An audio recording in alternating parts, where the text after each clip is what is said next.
The big challenge when it comes to drop shipping, though, is finding a drop shipper. This is very clearly a business model that has more benefits for the marketer, and so, of course, not everyone is going to be eager to offer their services. How do you go about finding a drop shipper when they're in such short supply? Well, there are a number of options. But with any digital business, we tend to prefer keeping things simple and cheap. In this case, the best place for you to start is by looking at websites that act as directories for dropshippers, wholesalers, and manufacturers. One great site that will do all this is Alibaba, which you'll find here at alibaba.com. Another good one is Worldwide Brands, which you'll find here at worldwidebrands.com.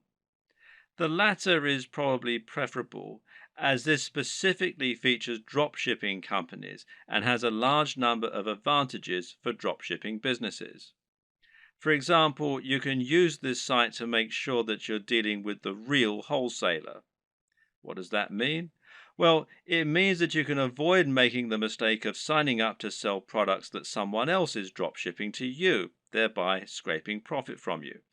This is a common practice and one to be careful of when you're just starting out. Worldwide Brands is perfect if you plan on finding a dropshipping manufacturer quickly and selling their products on eBay or Amazon.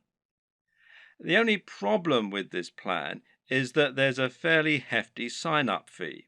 Currently, it costs $249. Okay, so that's not astronomical, and this is a lifetime membership.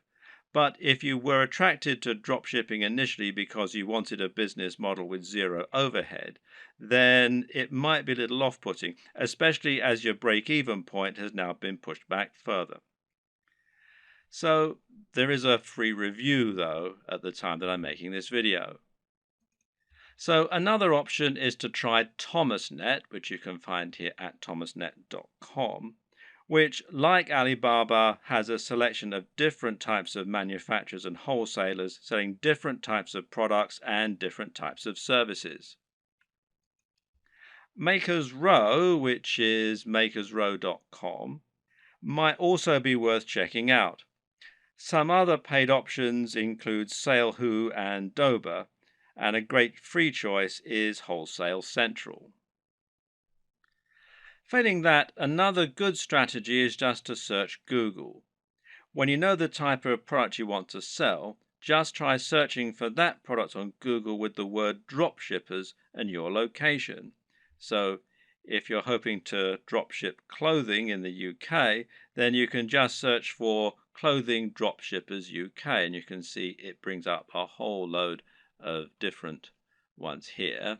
And one that I looked at earlier was this one, fashiondropshippers.com, which seems to do exactly what we want.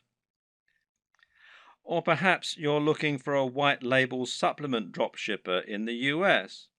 In that case, we can search white label supplement dropshipping US. And amongst a lot of the ones here, which you can see, one that we find is Vox Nutrition, which you can find here, voxnutrition.com. And it lets us do exactly just that. And it's pretty simple and straightforward method, and there are more and more businesses like this springing up all the time to meet demand. Vox Nutrition will handle formulation, production, and fulfillment on your behalf, making things nice and simple. The third and final strategy for finding your online dropshippers is just to contact the companies you like directly. Find manufacturers for products you'd like to sell and drop them an email. Better yet, try messaging them via LinkedIn or a similar avenue and see if you can get them to respond that way. This way, your message will stand out from their crowded inbox. You could even visit stores in person and ask the owner if you could have the contact details for the company that sold them X product. And this works better for smaller, privately owned stores, of course. If the company doesn't already offer the drop shipping services you're looking for, then just explain to them the benefits and why you would like the opportunity to sell their products in this manner. In many cases, they will acquiesce and you'll be able to start selling a product that other online retailers don't have access to. Another tip for finding manufacturers that you can email directly is to look on eBay. Search for a product you'd like to sell, and if you notice there are lots of people selling the exact same item, then this is a sign that they're using a dropshipper.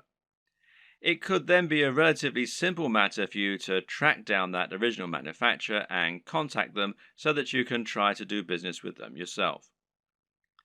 Note that many wholesalers and manufacturers don't have a great online presence. This means it can be necessary to dig really deep in Google or try looking at trade magazines and papers instead in order to help find your potential partners. When you're dealing with dropshippers, it's crucial that you do your homework and look and act like a professional. Now, here are some tips to help you do just that. First of all, you'll need a resale certificate. Not all, but many dropshipping companies will want proof that you're a real retailer and not a consumer before they do business with you. Their concern is that consumers will simply claim to be dropshippers or resellers so that they can get items on the cheap.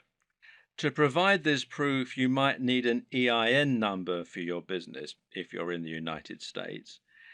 And you can find out more here at the IRS website.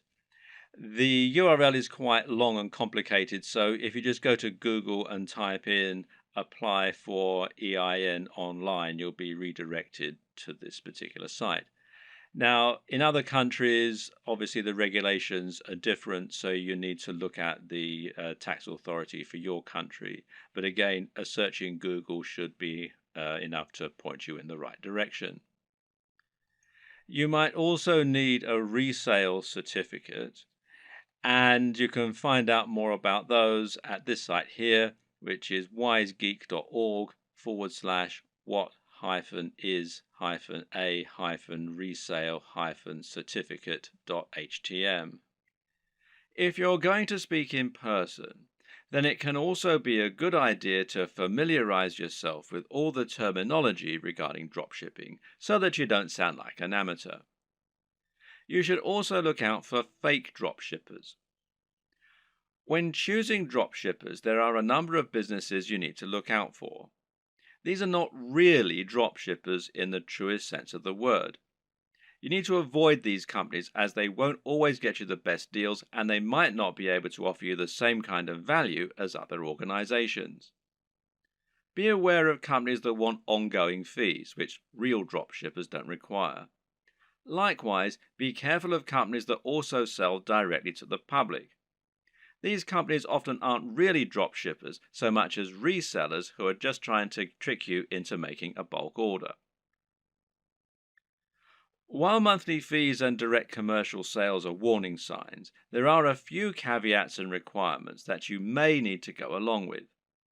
We've already seen that many dropshipping companies will require you to provide a resale certificate, and likewise, you might find that you need to apply for an account before you can begin using their services. And this will normally involve filling out a form and explaining the nature of your business, and so on. Now, some companies also require you to place a minimum order for your first sale. This is another strategy they can use to drive away consumers, as well as merchants who are just window shopping and may not use their products in future.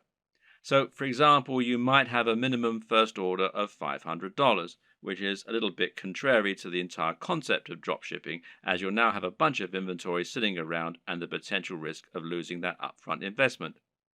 So, what can you do? Well, the best advice is to ask if you can use this initial expense as credit.